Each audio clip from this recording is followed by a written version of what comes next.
Ahoy there, crewmates! Welcome to Barotrauma. This isn't necessarily part of the series, but it's kind of a mid one in between. What I wanted to do today was do an actual tour of the submarine that I've managed to get. Hopefully it's the last one I need and I don't need to upgrade again. But yeah, there's some really cool things that are very different from the other submarines in the game, and I'll hopefully explain a little bit more as we go through the tour. But just before we begin, I've loaded in today, and as you can see here, it says special caution must be taken when bringing alien artifacts on board the submarine. Now, I have currently brought in probably 15-20 alien artifacts onto the submarine, and nothing has happened yet. So I don't know if that's a warning, if there's some special thing, the thing's going to blow up. I'm sure we'll find out at some point in time. I'm currently actually on a mission, but I'm not going to do that today. So the previous mission that I just done was to save some hostages. I will leave a link in the video description if you want to have a look at that one. That was a lot of fun. I actually got to do some shooting and some PvE stuff. So I've managed to get a lot of things. This submarine is the Attack Class 2 submarine. Unfortunately, I'm not at a station, so I can't go through the specifics of that. However, what I will do is I will start from top to bottom and describe some of the features that are present in this submarine that are definitely not in the other ones. So coming to the very, very top here, we have an airlock as we do on the other submarines, and there's a hatch at the top there, although I would say, based on the design, it's very clear that that is out of the submarine. So at the top here, we've got these diving suits that I have crafted, and I'll show the fabricator on the ship in a second. So we were getting to a point where we were going deeper and we're actually going outside the sub in regular suits. Meant that we were being completely crushed and we died very quickly. Is that you, Fritz? Fritz, please clean up weapons. I tell you to clean up weapons. So these are the regular diving suits, but now we've got these Abyssal diving suits. They protect against some damage, although that remains to be seen because I feel when I was outside I still was under a lot of pressure. Yeah, that's pretty much the top of the ship. We've got the diving suits, we've got the cargo area, which is pretty big, so it can actually store much more stuff than the previous ships. Coming down on the first deck, if you will, from the top, we've got the gun deck. You've got three main guns. So we've got a... Can I have a quick look, please, Michaela? Can I? No?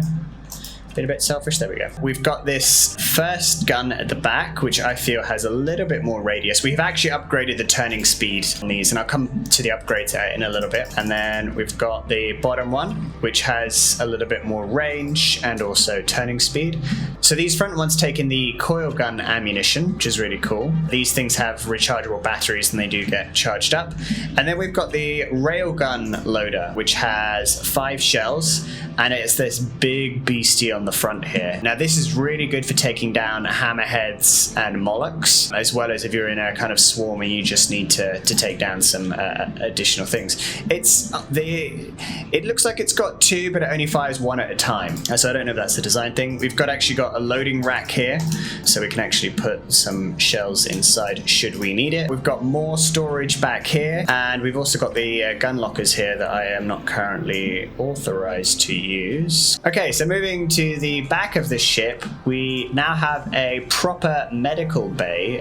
Ignore the plant in the background. So we've got the syringe gun that we can load up and fight things. We've got a toxin chest that we couldn't access before. But the main difference is now we have this medical fabricator, which means that we can actually now craft any medical that we need. Not that anyone would do it. Essentially what you can do before starting a mission is you come here and you start crafting any potential medical blood packs, bandages, morphine, etc. So that's why the plant's growing in here, because I was growing a pomegranate plant, and the pomegranate plant was used for pomegranate extract. Ooh, why has it got purple glow on it? That's interesting. And we've got the medical cabinet. So the things that have kind of changed from the previous sub and this one is now that we're grabbing more stuff as we go, like the elasticin plant, the fiber plant, etc. Those can be deconstructed into base materials, which can then be used to construct in the medical fabricator, which brings us to the next section of our tour. We have the fabrication room. So I did show this off very briefly in the previous one. We have lots of raw materials gained from mining. So any ore you get, what you do is you bring it to the de-constructor, you pop it in, you deconstruct it, and then you get your base materials to start crafting with, which brings us to the actual fabrication unit itself. Pretty much, I think it's 90% of what you see in the game can be crafted here. There are a few exceptions of things I've already found that you can't craft, although unfortunately I can't remember them off the top of my head. But you can pretty much craft entire submarine components. You can craft the railgun ammunition. I remember what I can't craft. You can't craft SMG magazines for some reason, which I think is silly.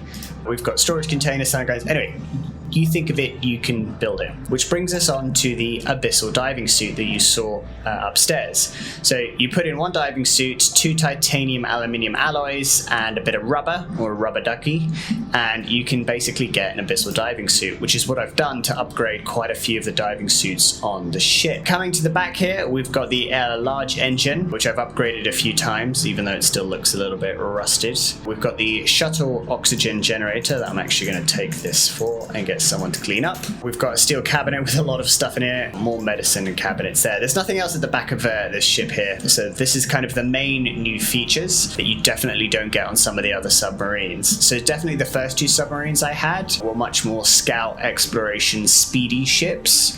I would definitely say this ship is not as fast as the other ones, but the fact it's got a de-constructor, fabricator, and a medical bay, as well as an extended gut room, definitely makes a difference. And that also leads to the design of this ship as well. So the previous ships, when monsters would attack from the outside, it would make it difficult for people to move around different parts of the ship, and everyone would be running to get diving suits immediately.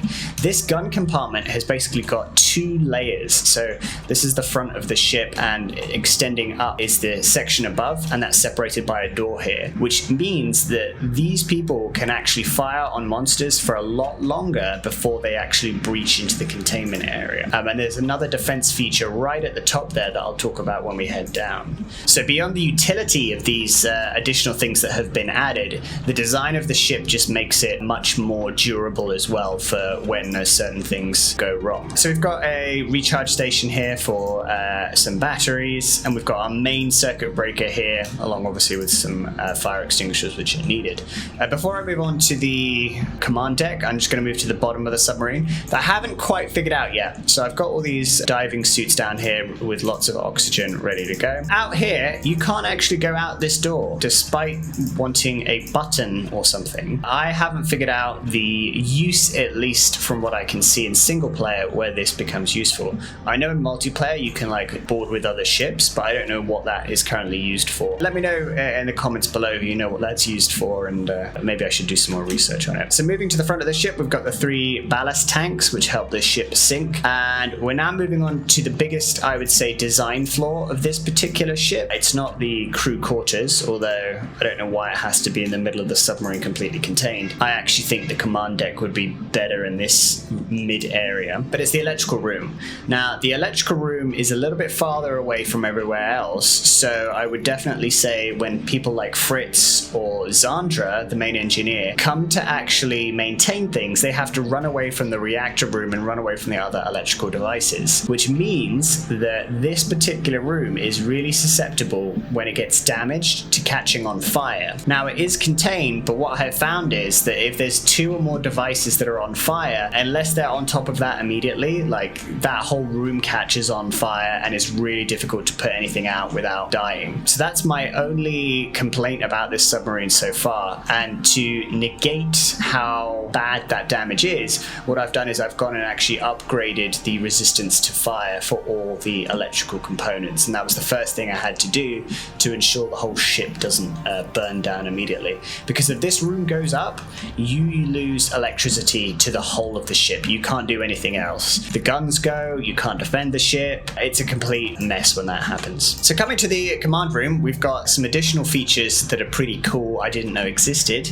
We have periscopes, actual periscopes to have a look at what's ahead, which is really useful if you're trying to scout out for caves for mining, because you can bring the ship in low, and without having to go out of the ship, you can kind of see in advance like, oh hey, there's a mineral deposit down there. And there's also one on the top which showcases the the small weapons array that you can see here. Now this thing is super cool. I think it did exist on the other ships, but I didn't know what it did. So there is this thing called discharge coils, which will fire off in that blind spot of the ship. What that does is it stuns any enemies around that area, because sometimes if you're moving up or down, the monsters get stuck in a particular spot. So if you can use the discharge coils, stun them, they will stay in place, the ship moves down, and then your gunners can finish them off. So I really like that, and so far this ship has been really good. It was a bit difficult to learn in the beginning, like running around, because obviously it's much bigger than the other ships, but obviously each area is kind of signposted, and once you learn, you know, what the fabricators do, the de-constructors, the medical bays, the weapon bays, the weapon lockers, etc., it's actually pretty easy to navigate around.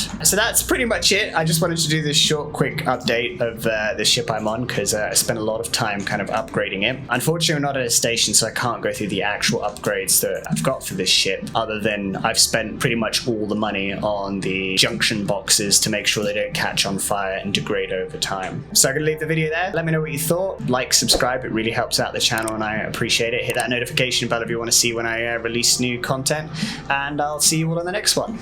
Peace.